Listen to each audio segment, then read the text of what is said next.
आज आपण खास वेगळं सारण वापरून अगदी खारीसारखे भरपूर पूड असलेल्या करंज्या सोप्या पद्धतीने कमी मेहनतीत कशा करायच्या हे बघणार आहोत। तर तुम्हाला जर या दिवाळीला अगदी मस्त चवीच्या पूड असलेल्या करंज्या करायच्या असतील तर हा व्हिडिओ नक्की बघा। आज आपण खारीसारखी मस्त खुसखुशीत भरपूर पूड असलेली आणि मस्त चवीची करंजी कमी मेहनतीत कशी करायची ते बघणार आहोत। तर तुम्ही बघू शकता करंजीला मस्त पूड आलेले आहेत। शिवाय या करंजीच्या सारणामध्ये आपण दोन अशा वेगळ्या गोष्टी घालणार आहोत ज्यामुळे सारणाची चव आणि त्यामुळेच करंजीची चव अगदी दुपटीने वाढणार आहे।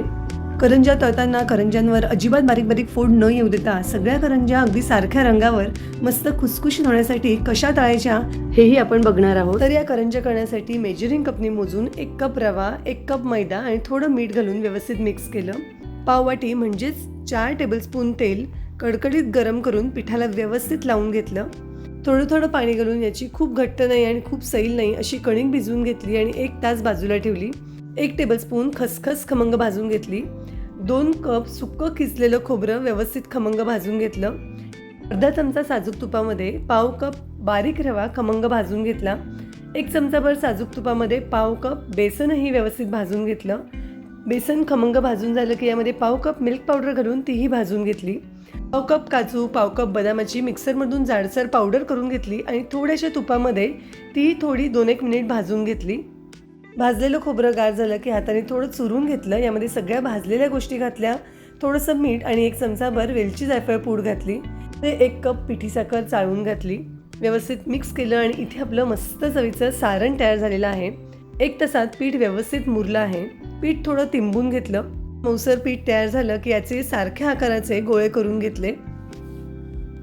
करंजी खुसखुशीत होण्यासाठी साठा करून घेऊया। 2 चमचे कॉर्नफ्लोअर, 2 चमचे साजूक तूप छान हलकं होईपर्यंत फेटून घेतलं। या पिठाची एक मोठी आणि पातळ पोळी लाटून घ्यायची। अर्धा चमचा साठा लावून व्यवस्थित पसरवून घ्यायचा। छान घट्टसर रोल करून घ्यायचा। साठा करताना कॉर्नफ्लोअरऐवजी तांदळाची पिठीही वापरू शकता। दोन्ही साईडच्या कडा कापून पिठामध्ये मिक्स करून देऊ आणि या रोलला 2-2 सेंटीमीटरवर कट देऊन घेऊ। करंज्या मोठ्या करायच्या असतील तर थोडं जास्त अंतर घ्या। आता ही लाटी अशी तिरकी दाबून घ्यायची म्हणजे करंजीला छान पूड सुटतात। लाटतानाही खूप पातळ लाटायचं नाही। आता यावर 1 ते 1.5 चमचा सारण घालून घ्यायचं। कडेने थोडं पाणी लावून घ्यायचं म्हणजे तेलामध्ये करंजी उघडत नाही आणि असं कडेने व्यवस्थित दाबून द्यायचं म्हणजे तळताना सारण बाहेर येत नाही।